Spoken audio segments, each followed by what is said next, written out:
of this session now. Just a couple of house rules, please. Please keep your mics on mute unless Martin, the session leader, says otherwise. We are very keen to take questions via the chat function, and we look forward to hearing from you. We are recording sessions and we do share the links with you, as most of you will know, before next week's sessions. So this next masterclass is around economics, and it's part of our subject masterclass stream and is presented by Martin Blythe, who I'm very happy to welcome back to Ready for Excellence. Martin is the Director of Teaching and Learning at MPW Birmingham. Martin, he read Business and Management at Aston University, joined MPW in 2014, becoming Director of Teaching and Learning in 2017. In addition to teaching economics, Martin runs the college's EPQ program and has previously presented on that within these sessions. He's a senior examiner for AQA Economics and has contributed to the creation of textbooks for both A-level business and also economics. So no finer man to take us through the next session. Thank you, Martin, for sharing your insights with us today, and over to you. Thank you, Simon, for a very nice introduction. I can see you've got lots of people joining again from all around the world. A huge warm welcome to you. I hope that you all remain safe.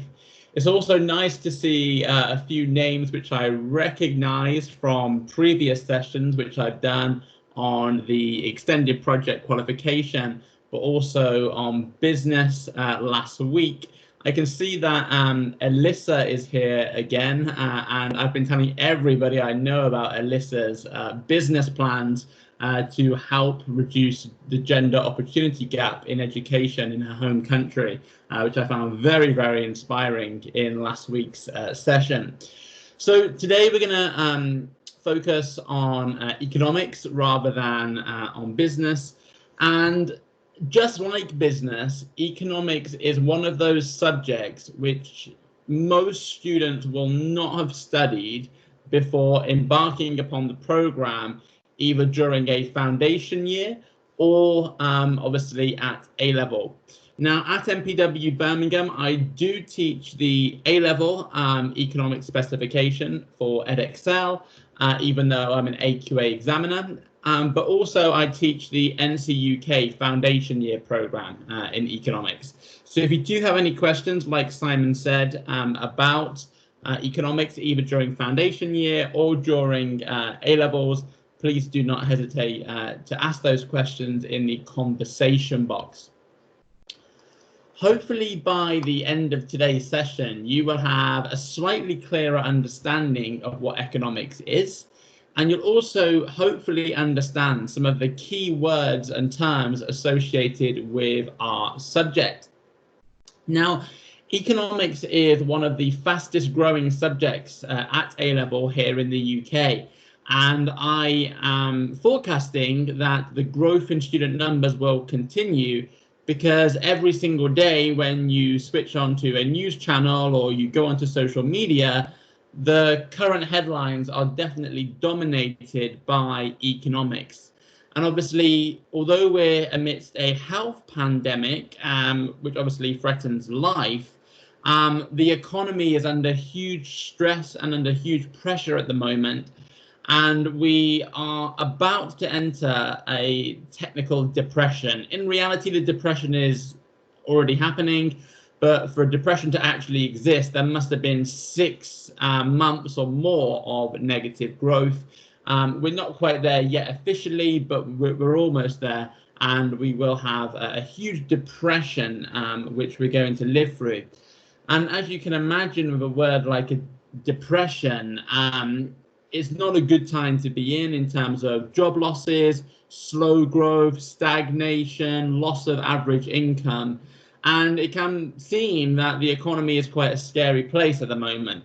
But hopefully, if you do decide to study economics, you will realize that, you know, after every great crash, there is also a recovery. So although every time you switch on the news at the moment, it might seem bleak, inevitably at some point, there will be a return to economic prosperity. And hopefully, by the time you guys leave MPW and you graduate from university, you will be able to secure well-paid employment positions. So some of you may think that the word economics itself is quite a strange word. I certainly do. And the word economics actually originates from the ancient Greek language. And the word oikonomika has been translated to economics. And in Greek, oikonomika basically means the art of household management. Now, there is a very separate subject, which is sometimes studied in the UK, definitely was in the past, called home economics.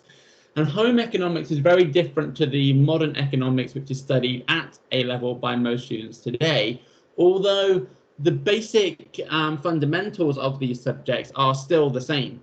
Because home economics and financial economics, which we're going to look at today, basically study how independent and individual decision makers allocate their scarce resources.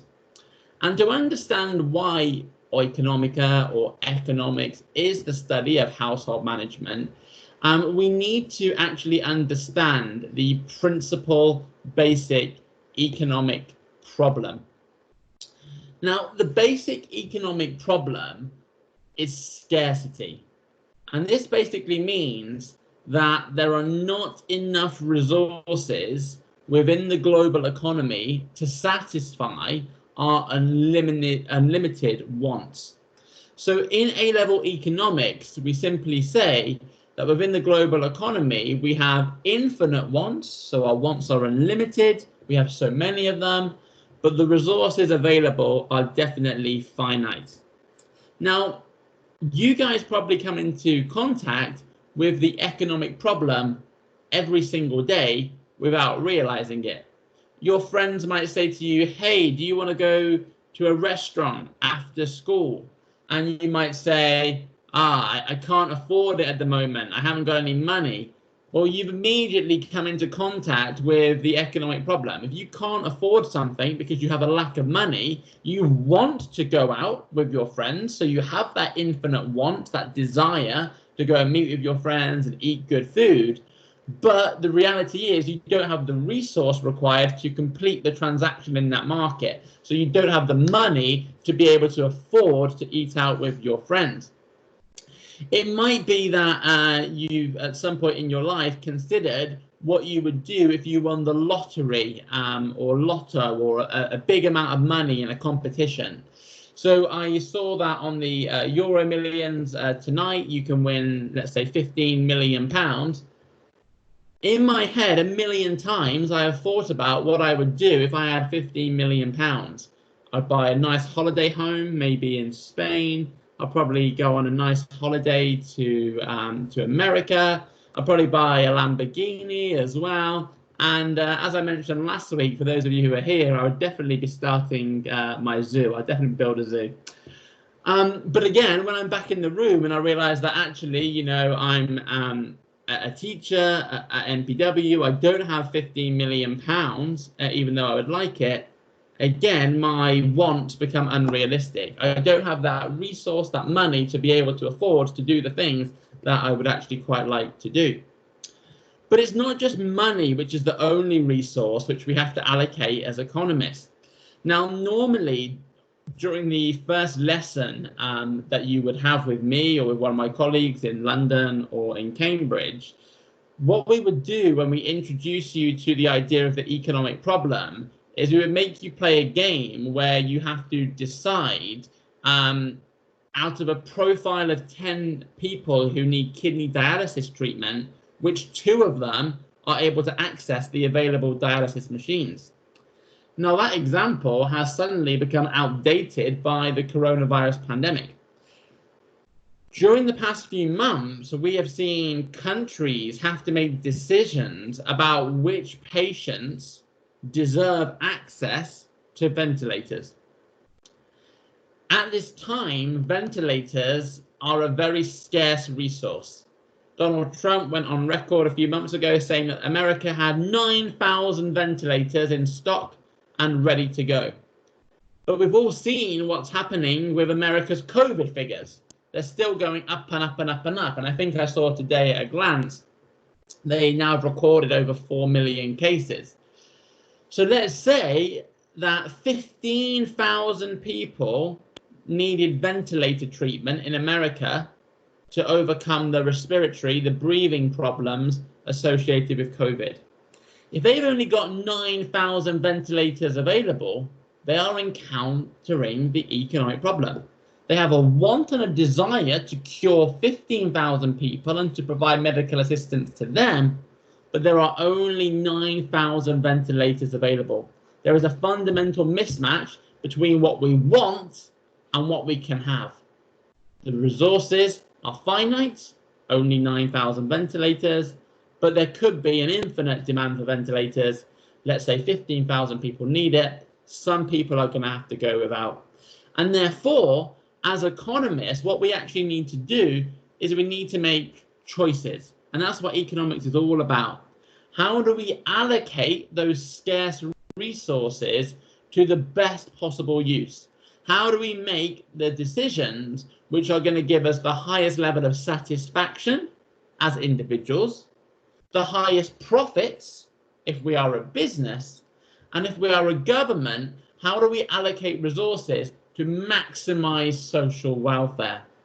So each economic agent, households, firms, governments, will allocate their resources in a slightly different way to try and get the biggest possible benefit for themselves as an individual. So what we're going to think about today is not just about governments or firms and how firms can make profits and governments can make social welfare. We're actually going to think about individuals. Now, according to Adam Smith, who we saw a few slides earlier, here he is on the screen, Adam Smith from Glasgow. You see a statue of him in Edinburgh, very famous British economist from the 1800s. You would have seen him on my old £20 note. According to Adam Smith, he said that every single individual makes decisions which maximizes their own personal benefit. So as a person, as a human being, I should make every decision according to what is going to give me the highest level of satisfaction, what is going to give me the highest level of what we call in economics, utility. Now, one product which definitely gives me satisfaction and definitely gives me utility, especially considering that I'm from Birmingham, is the Cadbury dairy milk. I love dairy milk. My family know I love dairy milk. You know, it can be late in the evening and I can say to people that I know on Zoom, if I'm on a Zoom conversation or if I'm with family and friends, I might say, I really fancy a dairy milk. I went shopping yesterday and I was doing my grocery shop and I was making decisions about what I needed to satisfy my wants for eating for the week. And I got to the chocolate aisle and I made that decision that it was worth spending £3.50 on dairy milk because I believe that would give you the highest possible level of utility, the highest possible level of satisfaction. However, when I'm making decisions about how to spend my money, I obviously have to consider the price of the goods that are available. Because if the dairy milk is really expensive, let's say a bar of dairy milk is, oh, lost the screen. Let's say the dairy milk costs £5. Well, I might not want to buy that dairy milk anymore because I'm not gaining £5 worth of utility. Let's imagine that there is a cheaper alternative in the form of a Mars bar, and a Mars bar is only £1. I might make the decision to switch to the Mars bar instead because that gives me a higher level of satisfaction. So I know that Cadbury Dairy Milk is an internationally recognized brand. So if you recognize Cadbury Dairy Milk, I want you to type in the conversation box letting me know that you recognize this brand. And if you like the dairy milk, I want you again to tell me that you like it in the conversation box. Because as a Brummie, which is somebody who comes from Birmingham, we're really passionate about this brand. You know, this is a Birmingham product, and I hope that all around the world, you guys have heard of it. So let's imagine that we are, I'm glad you like it, Sophia, I'm glad you really like it, I do too. Let's imagine that we are walking into a shop or a supermarket and we can see all the chocolate on display. Let's imagine that the dairy milk was £5 British. So £5 British would be roughly 40 Hong Kong dollars, $8 US. Let's imagine that was the price that they were charging for this dairy milk. How many of you would pay $8 US for a small bar of dairy milk? Let me know in the conversation box if you would pay $8 US for this dairy milk. Looks like nobody. Yes, Sophia's saying she would not pay $8 US, £5 British for this dairy milk. Alyssa is also saying no. And I completely agree. Now, what Sophia and Trix and Alyssa are saying is they would not buy this product at £5. And that is because, as Trix has pointed out, there are likely to be other things on offer. With $8 US, you could have a dairy milk in this shop, or you could go to Starbucks and get 2 Frappuccinos, or you might be able to use that money to pay for a meal out, or maybe you might be able to buy a new t-shirt to wear to the beach or something like that. You're considering all of the alternatives if this dairy milk was £5. It would be too expensive and you would not believe you're gaining a high level of satisfaction, so you wouldn't bother buying it. Let's imagine this product was £4, so $7 US. Would anybody buy it at $7 US? I've made it cheaper. It was $8, now it's $7 US. So in theory, when prices are lower, people will buy more. But would you pay $7 US, 4 British pounds for this dairy milk? Sophia still wouldn't buy it. Trix still wouldn't buy it. And to be honest, at £4, I probably wouldn't buy this either, Jess. There's no way that I would buy this at £4. I know the real value of this to me is going to be somewhere around £1.50. If I reduce the price again to £3, people probably still wouldn't buy it. If I reduce the price to £2, people might start thinking about it. So how many of you would buy this bar of dairy milk at $3.50? Would anybody buy it at $3.50, 2 British pounds? Because I would start to think about it. I have definitely bought dairy milk at £2 per bar before. Yesterday it was on offer in the shop, but I know that I have bought it at £2 previously.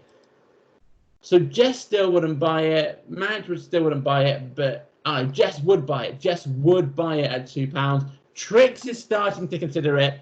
Great.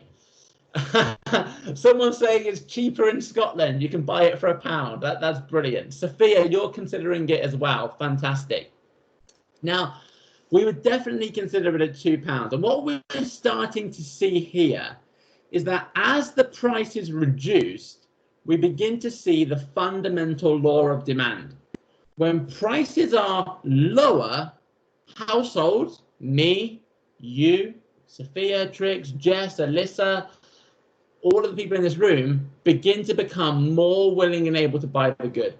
So the law of demand states that when prices go down, we become more willing and able to buy the goods, so we buy more. So let's say we went for the Scotland price, which has been pointed out by our good friend there. How many of you would pay £1 for this dairy milk? If you walked into a shop and the dairy milk was £1, how many of you would buy it? I would buy it. I'd probably buy 2. I'd probably buy 2 dairy milks for £1, to be honest. The price is now so low that I would definitely buy more. Sophia, I like your attitude. Without question, you would buy this dairy milk at £1. Jess, you're also going to buy 2. That's fantastic. We can see that as the price is going down, we're becoming more willing and able to buy. And in fact, we're actually buying multiple of the goods. And if we reduce the price further, let's say we made the good 50p.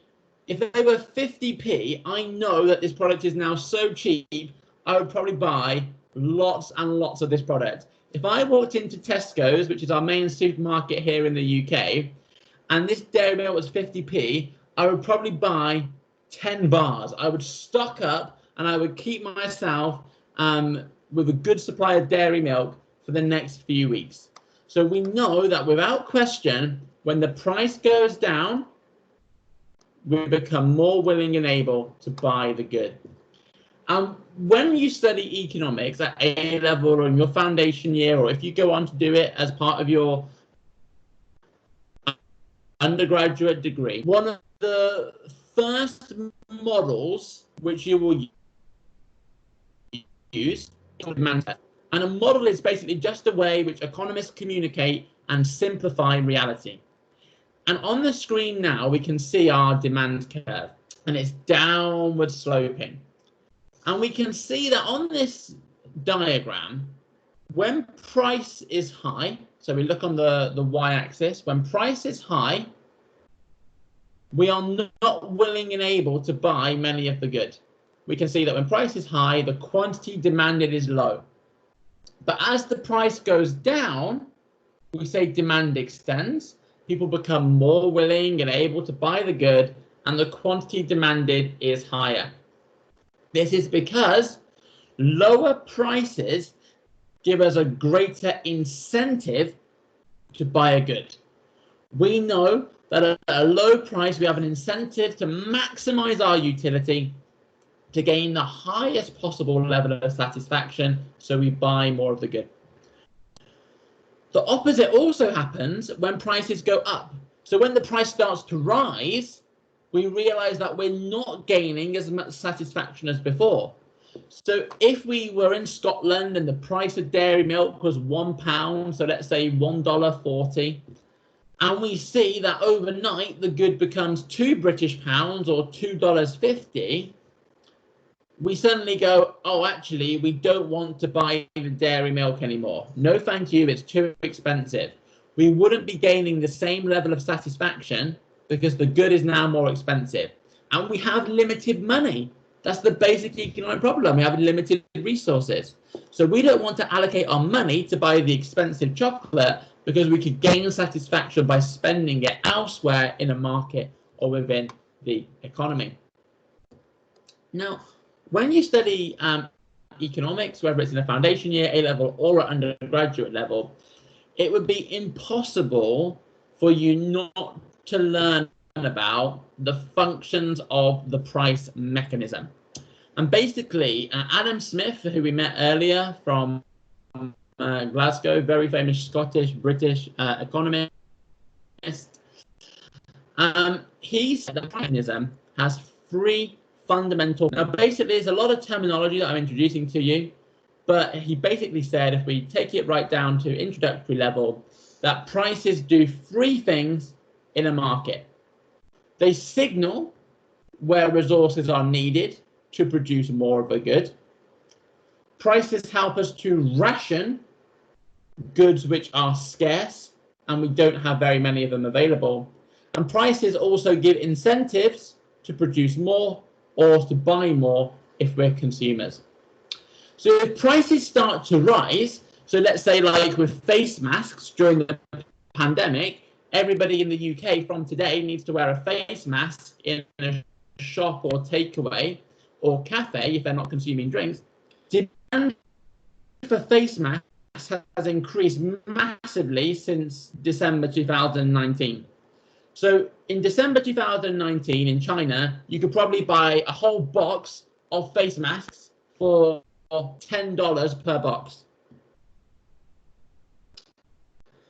By January, each individual face mask could be bought for $10. The box was now worth $1,000. And the reason why prices went up so quickly is because there was a scarcity, a limit of face masks available. You can't just make face masks from thin air. They need to be manufactured. But those higher prices of face masks signaled to businesses that they were in demand, and therefore businesses should make more. And although face mask prices rose at the start of the pandemic, they have fallen again now. They're still higher than pre-COVID-19, but face mask prices are now much cheaper because all of the additional resources have been sent to help us produce additional face masks to help prevent the spread of COVID-19.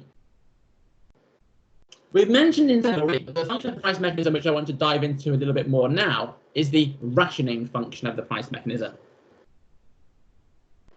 A few months ago, I was reading The Economist magazine. And if you are thinking of studying economics at A-level or at university or during a session, because it gives you a really good insight into what's happening in current affairs. And you can then use that information in your examination to get extra marks, which we call AO2 marks, which are 25% of the A-level program and 20% of the foundation program at MPW. Now, I was reading this magazine a few months ago, and it spoke about the price of puppies. And I was immediately in the article because A, who doesn't love puppies? And B, who doesn't love puppies? You know, it's puppies. You have to read an article about puppies. Everybody loves puppies. So I saw this lovely picture of the puppies and started reading it. And what I learned is that during the pandemic, puppy prices had started to rise exponentially. So puppy prices had gone up really, really fast. And I read the first couple of sentences of the article, and immediately I got the gist of what it was trying to say. You can see The Economist magazine's website here, and you can see the article. And I can see in the conversation box that Trix and Jess do love puppies too, which is great. If you have got a puppy or a dog, let me know what type of dog you've got in the conversation box. Now, if we look at the story of the pandemic, what happened was in January and February in the UK, we could see what was happening in Wuhan. We could see what was happening in Italy, but we probably underestimated the scale of things. And there was no initial real policy response in the UK to make us change our practices. We were very much carrying on with life as normal. Nothing really changed. All of a sudden, Boris Johnson, our Prime Minister, appeared on TV and told us that we could not leave our houses apart from to travel during a medical emergency or to go grocery shopping. We couldn't go to work. Schools were closed, the buildings were closed, and MPW moved to online learning. But many schools weren't as privileged or as lucky as MPW. And we had parents having to do homeschooling for their young children.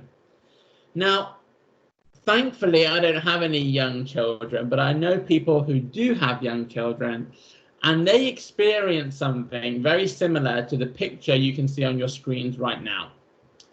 So we have toys all over the floor, and no matter what these parents are trying to do, they aren't able to entertain this child.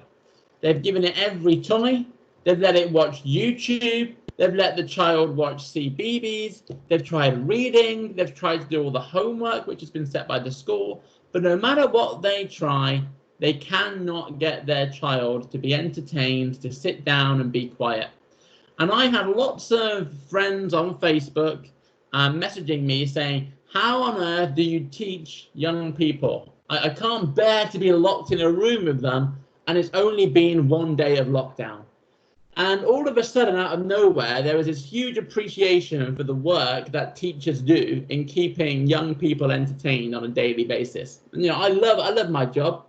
But parents had a real shock when they were locked with their own children 24/7, and every day of the week they were having to find ways to keep their child entertained. Now, what we can see with these two parents on this screen is they look like they're about to have a mental breakdown. So the dad looks like he's about to pull his hair out, and mum looks like she's about to cry. And during the night, when they put this child to bed, so bedtime arrives, they sit down on the sofa and they think about the horrible day they've had trying to entertain their young child. and they think about the lockdown they're going to face for the next 3 months. Now, the only way they can leave their house is if they are to go grocery shopping. But that means that only one of them can leave at a time, because the supermarket said that only one of you can go shopping at a time. But there was one other way which you could leave your house, one other valid excuse, and that was to walk your dog. Now, if you don't have a dog, you can't go and walk a dog. So what happened was, there was this huge demand for people getting dogs because they wanted to A, leave their house, but B, keep their child entertained. Because at the end of the day, the child could play with the puppy, and if the child is playing with the puppy, it's not annoying the parents. The parents could then leave the house because they had a dog to walk. So this can't be a bad idea. It's just the greatest idea ever, right? Get a dog. You're in all the time. You can toilet train the dog. You can take it for walks. You can entertain the kid. And what happened was, parents like this all across the country suddenly went online to try and find a puppy to keep their child entertained. And on Facebook and social media, I saw lots of requests by people that I know who had young children and who currently didn't have a dog, saying, does anybody know where I can get? And demand for puppies went through the roof. And unfortunately, what happened was, whilst demand for puppies was increasing, the supply of puppies did not increase. The supply of puppies was completely unresponsive. So what people did is they had to pay a really high price for a dog, because the supply of puppies is what we call perfectly inelastic. You can't create puppies out of, just like you can't create face masks or ventilators out of thin air. If you wanted to make a puppy, you would need to introduce the daddy dog to the mummy dog. They would then need to get together and have a good playtime, for want of a better phrase. Once playtime between mummy dog and daddy dog is over, mummy dog becomes pregnant for 3 months. Then 3 months later, baby puppies arrive. The baby puppies then take 8 weeks until they can leave the mummy dog. And before you know it, you had to wait 6 months before you can get hold of a puppy. So at a point in time, the amount of puppies available is fixed.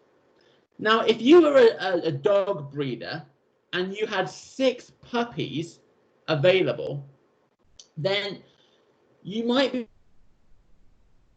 looking at your emails and you might realize that you've got 1,000 emails about people who want to buy your puppies.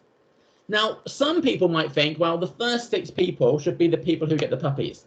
But in reality, we need to remember the business's rational aim.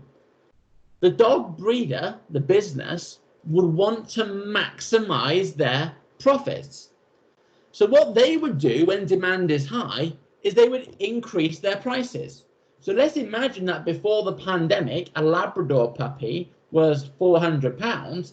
The puppy breeder might increase their price to £600. And at £600, some of those people who were willing and able to get a dog are no longer able to afford the higher price of £600. But let's say that 600 people are still willing and able to pay the £600 fee for the puppy. What the puppy breeder does is they put the price up again. So they increase the price of the puppy to £1,000.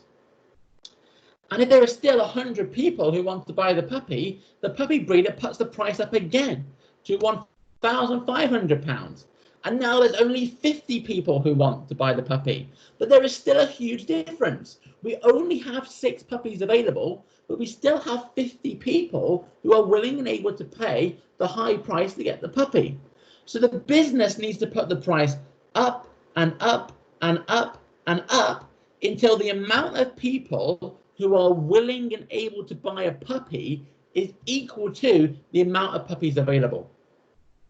And when we reach a point where the amount which is demanded is equal to the amount which is supplied, we achieve something called the market equilibrium.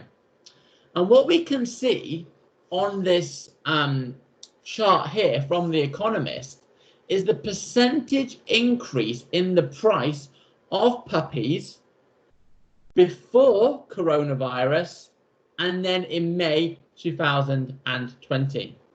So I saw earlier in the comments that Trix has a Cocker Spaniel called Bluebell. Now, one of the most popular dog types during the pandemic has been the Cockapoo, which is a cross between a Cocker Spaniel and a Poodle. And the price of a Cockapoo has increased during the pandemic to £2,905. That's a 260% increase on the price of that exact same puppy before the coronavirus pandemic began. A Labrador in the middle of this chart is a very common dog type which people have here in the UK.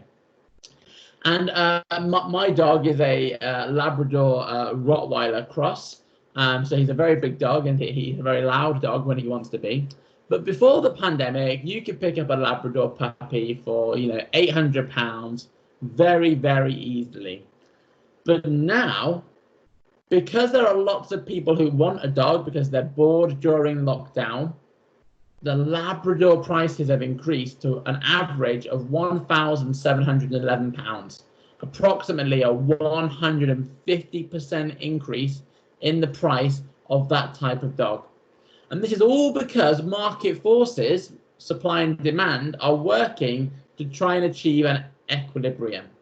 So I mentioned the rationing function of the price mechanism at the start of this subsection of today's masterclass.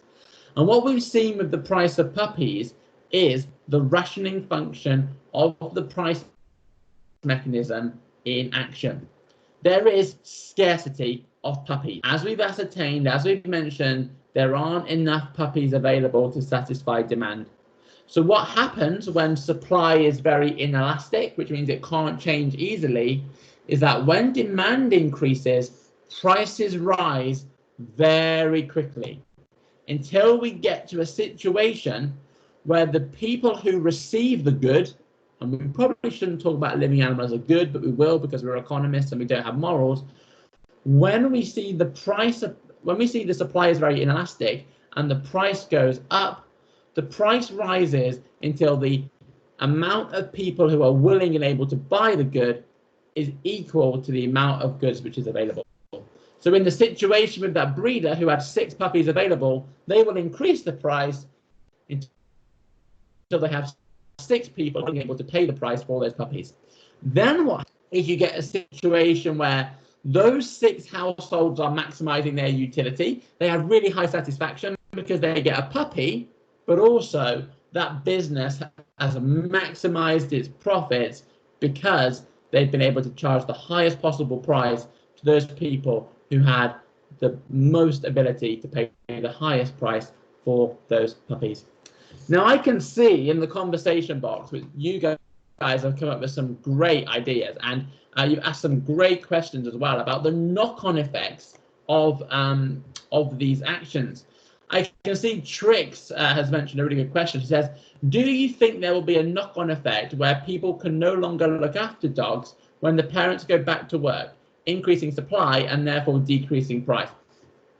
100%. Absolutely right, Trix. You've got the right economist mindset there. In the UK, the Dogs Trust charity, which is our biggest shelter for unwanted dogs, they have a very famous slogan, which is "A dog is for life, not just for Christmas." Because what happens here in the UK is that demand for puppies rises before Christmas, they're giving us a Christmas present, and then in the new year, people can't look after the dogs and they give them to the shelter. We are going to see a very similar thing happen, I believe, when schools go back, hopefully in September. And when parents go back to the office, people won't be able to look after the dog as easily, and then there'll be lots of dogs available in shelters. And the price of puppies will come crashing down, probably to very similar levels to what we had before the coronavirus pandemic. It's really good to see that you guys have suggested some more ethical alternatives, like maybe fostering a dog from a rescue center. That would be really helpful. Rescue centers have their own economic problems where they only have a limited number of shelters available, but there is an infinite want to rehome all of the dogs and to take all of the unwanted dogs in. But unfortunately, that's not possible because of the constraint in the land use which they have. It's really interesting to hear from Sophia that exactly the same thing happened in Italy. It sounds like puppy prices in Italy also skyrocketed during the pandemic. And I've seen lots of people on my own Facebook page who have posted pictures of their new puppies or their new kittens. And some of you have kind of a great business idea, which is like rent a dog. So one way you get out of the house is to rent a dog. There is an organization which has become quite popular during the pandemic, which is called Borrow My Doggy. And basically with Borrow My Doggy, if you've got spare time, you volunteer to walk the dog, maybe of an elderly person or a key worker, so that their dog is getting the care they need. But also you don't have that huge commitment of having a dog to look after yourself. Yeah, Trix again makes a really good point. Trix, I really hope that you study economics because you have a really good economist mind and you're now evaluating your own point. You're saying, however, it might not actually be that bad because our working patterns have changed so much that a significant proportion of people will never go back to the office. So they might be able to work at home forever and therefore they can look after their dog, which is a really, really good point, Trix, really, really good. So that is the end of today's taster session about economics. Hopefully you've gained an understanding of what the subject is, some of the things we'll look at, so supply and demand, and hopefully it was a little bit of fun looking at a real life example. We looked at Cadbury Dairy Milk, we looked at ventilators and face masks, but most importantly, we also looked at puppies. If you do have any questions whatsoever about the MPW group, about economics, business, EPQ, then please do not hesitate to ask, and I will do my very, very best to answer your questions for you. Just write those questions in the conversation box, and I'll do my best to get back to you. Thank you very much, Martin. So as Martin said, he's here, and if you have any questions on any aspect that he's been talking about today, but also those other factors, you're very welcome to put those in the chat box. Thank you so much for your interactions today on this session. It's been great. So as per normal, we'll give it just 20 seconds in terms of questions in case there are any questions. Otherwise, we'll call this one. So yeah, any final questions, just let us know, please.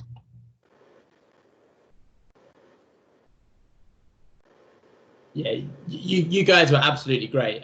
You know, really, really made the session fantastic interaction, and it was great to see some of the people from last week here as well. And hopefully you'll be here next week for the presentation session as well.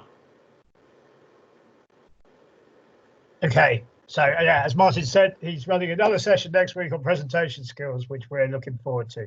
So thank you very much, Martin, and thank you for everybody for being part of that. Our next session is around transitioning to advanced study skills, advanced level maths, and that's with Avi Naim, and that will start at 12 o'clock, and we look forward to seeing you. So that's 15 minutes, 12 o'clock UK time, so that's 15 minutes. But once again, Martin, thank you very much, and we'll see you soon.